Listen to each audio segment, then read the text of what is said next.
In this video, we're going to go through the process of setting up Coverity Test Advisor QA Edition to work with your application. We'll start with an explanation of how data flows through Coverity Test Advisor QA Edition. One component runs on your hardware, while the Coverity Cockpit runs in the cloud. There's little configuration for the cockpit, so we'll start with the components that run on your hardware. First, you'll need to download and install the recorder on the same server that is running the application that you want to test. The scanner finds changes in your application from release to release. The agent records test footprints. The scanner and agent will record files that you will upload to the cockpit. Your source code, program, and data stay on your hardware and are not sent to the cloud. You will establish an HTTPS connection to the cockpit in order to upload the scan and test footprint results securely. You can manually upload the files, or they can be part of an automated process. The contents of these files are in text format, so they can be inspected before they're uploaded. The first thing you'll need to do is create your cockpit.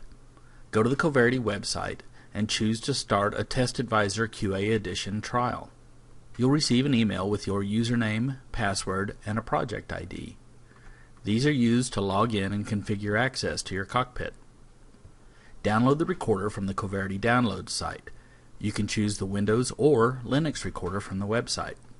The file you download is a zip archive that contains directories and batch files. The conf directory contains files that you'll need to edit before you start recording tests. The batch files will be used to start the recorder and launch the application to be tested. To set up the recorder, locate the configuration files in the conf directory.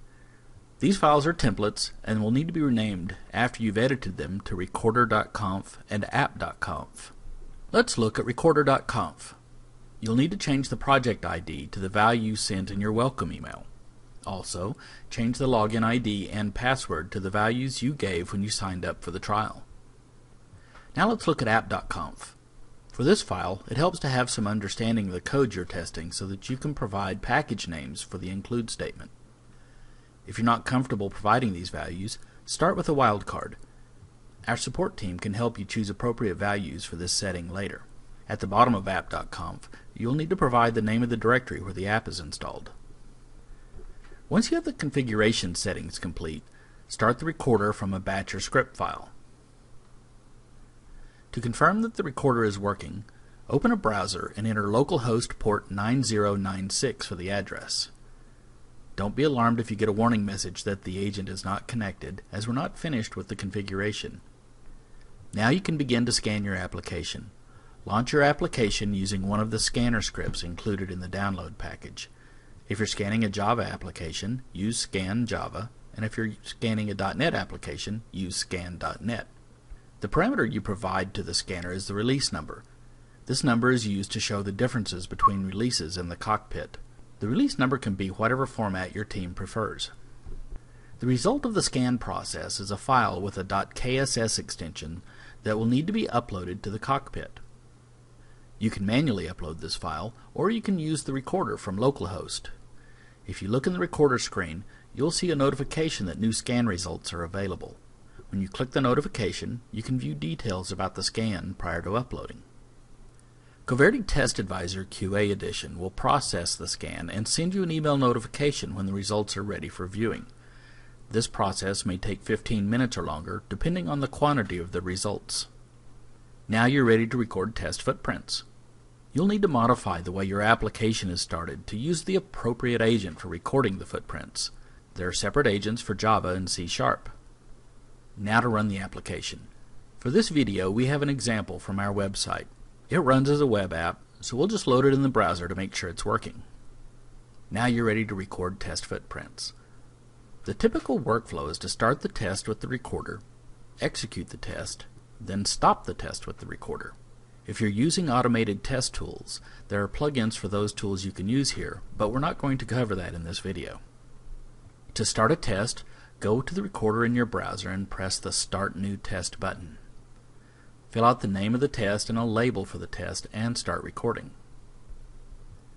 Here you can see the testing is ready to be recorded. The status flag indicates that everything is okay, but there are no footprints yet. Now run your application and execute your tests. Our demo runs in the browser on localhost port 8080. When you're finished with your test, go back to the recorder and press the stop button for your test. You may need to refresh the browser view so that the stop button is available.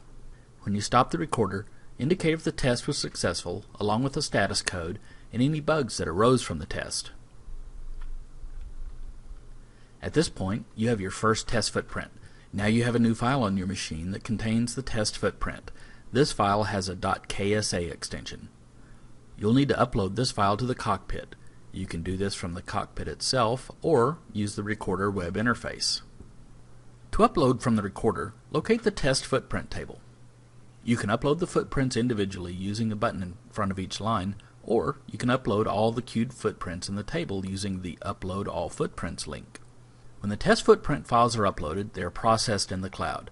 The processing could take 15 minutes or more, depending on the size and number of footprints uploaded. You'll get a notification when this is complete. Now you're ready to use the Coverity cockpit to study your test results. At this point, you've completed the installation and configuration process. You've also created your first application scan and added test footprints. This will be the normal process for your QA team. You can optionally install plugins for your testing tools. Plugins are available for the most widely used test tools such as HP Quality Center, Selenium, SOAP UI, and JUnit. The business view on the cockpit is where you can set risk and prioritize the test to execute. This is where you can visualize the benefit of using Coverity Test Advisor QA Edition. Thank you for watching this video today. There are other videos showing the benefits of Coverity Test Advisor QA Edition and other products on our YouTube channel.